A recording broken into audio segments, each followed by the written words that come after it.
Sosok Belmondo Scorpio, pria yang lindungi Ade Armando saat dikeroyok, tangkis amukan massa.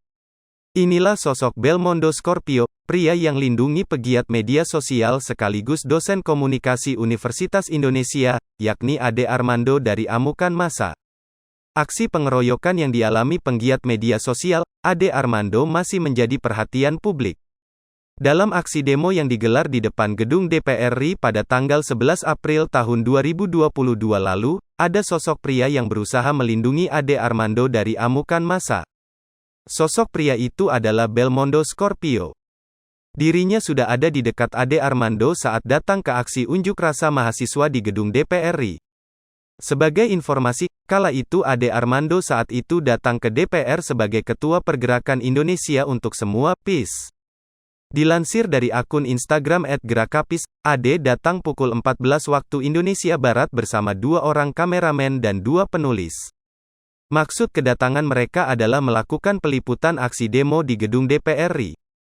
2 kameramen adalah Indra Jaya Putra dan Bambang T. Sementara Belmondo Scorpio dan Rama sebagai penulis. Peliputan yang mereka lakukan guna keperluan konten YouTube dan media sosial Gerakapis. Tak ada masalah saat awal, Ade Armando pun bahkan sempat diwawancara sejumlah awak media.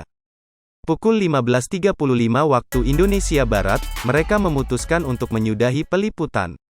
Sekitar 3 menit kemudian, tim melihat gelagat tak biasa dari sejumlah orang.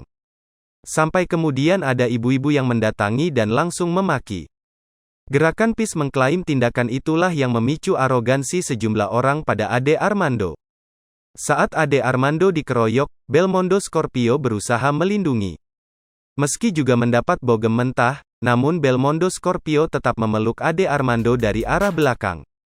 Belmondo Scorpio merupakan satu dari 2 penulis yang mendampingi Ade Armando membuat konten di DPR RI.